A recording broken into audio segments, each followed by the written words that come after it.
ମୁଁ ଥିଲି ତେନ୍ତୁଳି ଖୁଣ୍ଟି ବିଡିଓ ନବରଙ୍ଗପୁର ଜିଲ୍ଲାରେ। ସେତେବେଳେ ମୁଁ ବାହା ହେଇନଥାଏ। ଏଇ ଲୋକଟା ସେତେବେଳେ ଥାନ୍ତି ଏପିଡି ଆଡମିନ୍ ଡିଆରଡିଏ ରେ। ତ ସିଏ କିଏ ରତ୍ନାକର ସାହୁ ଥାନ୍ତି। ସେ ପ୍ରତିଦିନ ମୋ ବ୍ଲକ କୁ ଚାଲି ଆସନ୍ତି।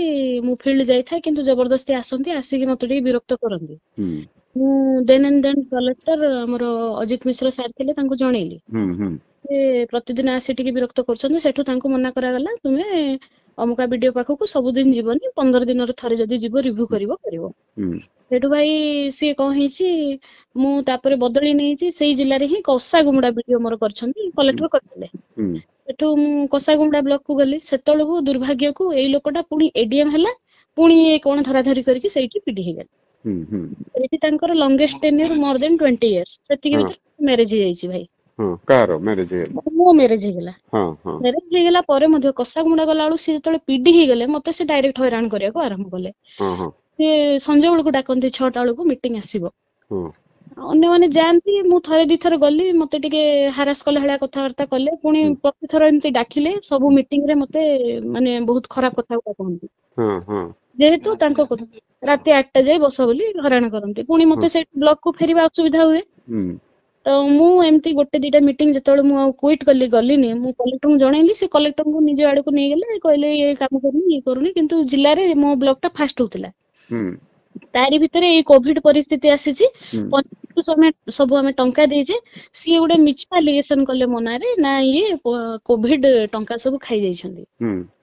ସିଏ ଏମିତି ଯେତେବେଳେ କଲେ, ମୁଁ ସେଇ ଜିଲ୍ଲାକୁ ଛାଡିଦେଲି, ବାଧ୍ୟ ହେଲି। ଏ ଲୋକ ସହିତ ଆଉ ହବନି। ସେ ମତେ ସବୁ ମିଟିଂ ରେ ମତେ ଟର୍ଚର କରି ହାରାସ କରିକି ଖରାପ କଥା ଗୁଡା କୁହନ୍ତି। ତାପରେ ସେ ମତେ ଏମିତି କଲେ, ମୁଁ ସେଇଠୁ ଜିଲ୍ଲା ଛାଡିକି କୋରାପୁଟ ଜିଲ୍ଲାକୁ ବଦଳି ନେଲି। କୋରାପୁଟ ଜିଲ୍ଲାକୁ ଯାଇ 2 ମାସ ହେଇଛି, ସେ ଜାଣିଲେ ଯେମିତି ପୁଣି ବିଡିଓ ହେଇକି ବସିଛି ନାରାୟଣପାଟଣାରେ, ଭଲ ହେଲାଣି, କଲେକ୍ଟରଙ୍କ ସହିତ ଭଲ ଟର୍ମ ଅଛି। ପୁଣି ସେଇଠୁ ସେ ଲେଖା ଲେଖି କରି ମୋ ନାଁରେ ମିଛ ଆଲିଗେସନ କରିକି କହିଲେ, ନାଇଁ 45 ଲକ୍ଷ ଖାଇ ଦେଇଛନ୍ତି କୋଭିଡ ଟଙ୍କା, ଆଉ ବିଡିଓ ନିଜେ ଖାଇଛନ୍ତି, ଏମିତି କହି ମିଛ ଆଲିଗେସନ କରି ମତେ ସସ୍ପେଣ୍ଡ କରିଦେଲେ। ତାପରେ ମୁଁ ଦୌଡିଲି ସିଏମ୍ ଙ୍କୁ। ମୁଁ ସିଏମ୍ ଙ୍କ ପାଖକୁ ଗଲି। ସେଠି ତାଙ୍କର ସବୁ ଫ୍ରେଣ୍ଡ ଥିଲେ। ମାନେ କୋଉ ଇୟର ର କଥା ଘଟଣା? ଏଇ ଘଟଣା ଭାଇ 2021-22 ର କଥା ମୁଁ କହୁଛି। 2021-22 ହଁ ଠିକ। ସେ 2022 ରେ ମୁଁ ସେଠୁ ଯେତେବେଳେ ମତେ ଇଏ କରାହେଲା, ମୁଁ ଯାଇକି ସିଏମ୍ ଙ୍କ ଗ୍ରିଭାନ୍ସ ରେ ମୁଁ ତାଙ୍କ ବିରୁଦ୍ଧରେ ଦେଲି। ସେ ମତେ କୋଭିଡ ରେ ଟଙ୍କା ମାଗିଥିଲେ। ଆଉ ସବୁ ପଞ୍ଚାୟତ କୁ ଯେହେତୁ ଆମର ଟଙ୍କା ଯାଉଥିଲା, ଆମେ ତାଙ୍କୁ କୁଆଡୁ ଟଙ୍କା ଦେଇଥାନ୍ତୁ। ତାପରେ ସିଏ ପ୍ରତି ସପ୍ତାହ ସେ ଦେବୀ ପ୍ରସାଦ ଟାଲି ବୋଲି ଗୋଟେ ଏପିଡି ଆଡମିନ୍ ଥିଲେ, ତାଙ୍କୁ ପଠେଇ ମତେ ହଇରାଣ ହରକତ କଲେ। କରିକି ମାନେ ଏମିତି କଲେ, ଶେଷକୁ ମୋର ମାନେ ଛୁଆଟା ମିସକ୍ୟାରେଜ ହେଇଗଲା। ମୁଁ ନୂଆ ବାହା। ତାପରେ ଆଉ ମତେ ତ ସସ୍ପେଣ୍ଡ କରିଥାନ୍ତି, ମୁଁ ତାଙ୍କୁ ଲଢି ପାରିଲିନି, ଯେହେତୁ ଗଭର୍ଣ୍ଣମେଣ୍ଟରେ ତାଙ୍କର ଭଲ ହାତ ଥାଏ ନବୀନ ପଟ୍ଟନାୟକ ଅଫିସ ରେ। ଏମିତିରେ ଆଉ କିଛି ହେଲାନି। ଶେଷକୁ ମତେ ରୂପା ମ୍ୟାଡାମ ବୋଲି ଜଣେ ଥିଲେ ଆରଡିସି, ବର୍ତ୍ତମାନ ସେ ଅଛନ୍ତି ସାଉଦର୍ନ ଡିଭିଜନ ରେ। ସିଏ ଆମ ସେକ୍ରେଟାରୀ ଥିଲେ। ମୁଁ ତାଙ୍କୁ ଯାଇକି ଦେଖା କଲି, କହିଲି ମୋର ଏମିତି ମିସକ୍ୟାରେଜ ହେଇଯାଇଛି, ଲୋକଟା ମତେ ଏମିତି କରିଛି। ରୂପା ମିଶ୍ର? ରୂପା ମିଶ୍ର, ରୂପାରୋଶନ ସାହୁ ଭାଇ। ରୂପାରୋଶନ ସାହୁ, ଓହୋ ରୂପାରୋଶନ ସାହୁ। ହଁ ସିଏ ବୁଝିଲେ, କିନ୍ତୁ ହଁ ସେ ମତେ ବହୁତ ହେଲ୍ପ କଲେ। କରିବାରୁ ମୁଁ ସେଇଠୁ ପୁଣି ରିଜିଷ୍ଟର୍ଡ ହେଇକିରି ପୁଣି ଚାକିରି କଲି। ତ ଏ ହାରାସମେଣ୍ଟ ଯେହେତୁ ମୋର ପ୍ରୋସିଡିଂ ଚାଲିଥିଲା, ମୁଁ ଆଉ କେସ୍ କରିପାରିଲିନି। ସେ ମିଡିଆ ଫିଡିଆ ଧରିକି ବହୁତ ହଇରାଣ କଲେ। କିନ୍ତୁ ପରବର୍ତ୍ତୀ ଡେଟରେ ମୋର ଡିପି ଟା ପୁରା କ୍ଲିୟର ହେଲା। ପୁରା ସବୁ ପ୍ରମାଣ ମୁଁ ଦେଲି ଯେ ମୋର ମାନେ ଟଙ୍କା ଖାଇବାର ମୋର କାହିଁ ସୁଯୋଗ, ଏ ତ ସରପଞ୍ଚ ମାନଙ୍କୁ ଦିଆ ହେଇଥିଲା ନା ଦାୟିତ୍ୱ, ସେମାନେ କଲେକ୍ଟର ଡିକ୍ଲେୟର କରାହେଇଥିଲା। ତାଙ୍କ ମନି ସେମାନେ ହ୍ୟାଣ୍ଡେଲ କରୁଥିଲେ, ତ we are not responsible for that.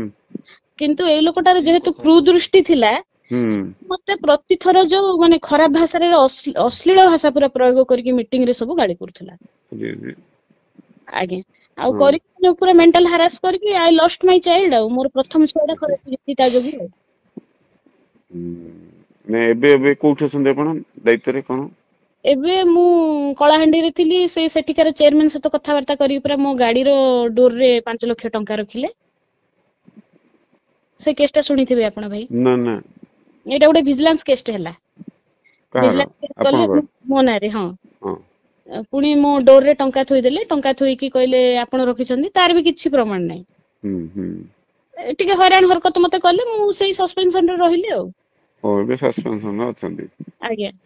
ଓହୋ, ଏଇଭଳିଆ କଥା ଅଛି। ହଉ ଠିକ ଅଛି, ଏ କଥାକୁ ମୁଁ ଦେଖୁଛି କେମିତି କଣ ଆଜ୍ଞା ତାର ତାର ପୁରା ଇତିହାସ ଭାଇ ସେ ବଦମାସ ଲୋକଟା ତାକୁ ବଢିଆ ହେଇଛି ମାଡ ହେଇଛି ସେଟା ତ ଅଲଗା କଥା ମୁଁ ଏ କଥାକୁ ନେଇକି ରଖିବି ଉପରେ ରଖିବି କଥା ହେବି ହେଲା। ଆଜ୍ଞା ସେ ମତେ ହାରାସମେଣ୍ଟ କରିଛି ମୋର ଛୁଆ ମରିଯାଇଛି ତା ଯୋଗୁ କିନ୍ତୁ ଯେହେତୁ ସେ ଏତେ ଡରଉଥିଲା କଲେକ୍ଟର ତା ସପୋର୍ଟରେ ଥିଲେ ମୁଁ ଆଉ କିଛି କହିପାରିଲିନି ମୁଁ ଏ କଥା ଆସୋସିଏସନ କୁ ବି ଜଣେଇଥିଲି ଆସୋସିଏସନ ମୋ ପଛରେ ପଡିନି ନା ତାରି ସାଙ୍ଗମାନେ ସବୁ ସେ ଆସୋସିଏସନ ରେ ଅଛନ୍ତି। ନାଇଁ ନାଇଁ ଠିକ ଅଛି ମୁଁ ଏ କଥାକୁ ଇଏ କରୁଛି। ଭଲ ନାଁ ଟା କଣ କହିଲେ ଆପଣଙ୍କର? ମୋ ନାଁ ଭାଇ ଅକ୍ଷମିତା କାର୍ତିକ। ଅକ୍ଷମିତା କାର୍ତିକ। ଆଜ୍ଞା 2011 ଏ କଥା ନବରଙ୍ଗପୁରରେ ସମସ୍ତେ ଜାଣିଛନ୍ତି।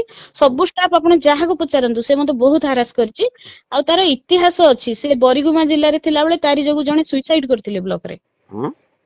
ଆଜ୍ଞା ସେ ଷ୍ଟାଫକୁ ବହୁତ ହାରାସ କରେ ଆଉ ନିଜେ ଗୋଟେ ସେ ଚିଫ ସେକ୍ରେଟାରୀ ଭଳିଆ କଥାବାର୍ତ୍ତା କରିବ। ଆଉ ମୁଁ ଏଇ କଥା ଦେଖିଲି ତ ଭାଇ ମୁଁ ଭାବିଲି ଆପଣଙ୍କୁ ଜଣେଇଦବା ଦରକାର ଏଇ ଜିନିଷଟା। ଭଲ ହେଲା ଜଣେଇଲ କିଛି ତଥ୍ୟ ତାଙ୍କର ବାହାରୁଛି ଏମିତି ସବୁ ବ୍ୟାକଗ୍ରାଉଣ୍ଡ ରେ ଅଛି କଥା ହେଲିକି ଏଇଟା ଭଲ ହେଲା ମତେ ଜଣେଇଲ ବହୁତ ଧନ୍ୟବାଦ। ମୁଁ ଏ କଥାକୁ ଦେଖୁଛି ହେଲା। ଆଜ୍ଞା ଆଜ୍ଞା ଭାଇ ଆଉ ଗୋଟେ ଜିନିଷ ଭାଇ ଛୋଟ କଥାଟେ ଇଏ ଆକ୍ଚୁଆଲି ତା ନାଁ ହଉଛି ରତ୍ନାକର ସେଠୀ। ରତ୍ନାକର ସେଠୀ ହଁ ସିଏ ତା ଟାଇଟଲ ହଉଛି ସେଠୀ। ସିଏ ସେ ଭଦ୍ରକ ଲୋକ ଆଉ ସିଏ ଏପଟେ କୋରାପୁଟ ଜିଲ୍ଲାରେ ଜୟପୁରରେ OSRTC ରେ କଣ୍ଡକ୍ଟର ଭାବରେ କାମ କରୁଥିଲେ। ଆଜ୍ଞା ସେ ଆଗରୁ ବସ ରେ OSRTC ରେ ଥିଲେ। ସେଇଠି ହଁ ସିଏ ବସ୍ କଣ୍ଡକ୍ଟର ସେଇଥିପାଇଁ ତା ବୁଦ୍ଧି ଯାଇନି ତା କଥାବାର୍ତ୍ତା। ସିଏ ବସ୍ କଣ୍ଡକ୍ଟର ଥିଲେ। ମାନେ କଣ ଏସି କ୍ୟାଟେଗୋରୀ ବୋଧେ ଏସି କ୍ୟାଟେଗୋରୀ ସାହୁ ତାପରେ ଚେଞ୍ଜ କରିଦେଇଛନ୍ତି। ତାପରେ ସିଏ କଣ କରୁଛନ୍ତି ଗୋଟେ ବ୍ରାହ୍ମଣ ଲେଡି ଅଙ୍ଗନବାଡି ଗୋଟେକୁ ବାହାଇଛନ୍ତି ନବରଙ୍ଗପୁରର। ସେ ଅପଡାଉନ କରୁଥିଲେ ଜୟପୁର ନବରଙ୍ଗପୁର ତାପରଠୁ ସେ ତାର ଟାଇଟଲ ଚେଞ୍ଜ କରିଛନ୍ତି ଆଉ। ସେ ଭାରି ଯୋଉ ଦେଖଉଛି ବ୍ରାହ୍ମଣ ଇଏ କଥାବାର୍ତ୍ତା କରୁଛି ମିଛ କଥା ସେ ଏସି ଲୋକଟା। ଭଲ ତଥ୍ୟ ଯୋଗାଇଲେ ବହୁତ ଧନ୍ୟବାଦ ମୁଁ ଏଇଟାକୁ ଦେଖୁଛି।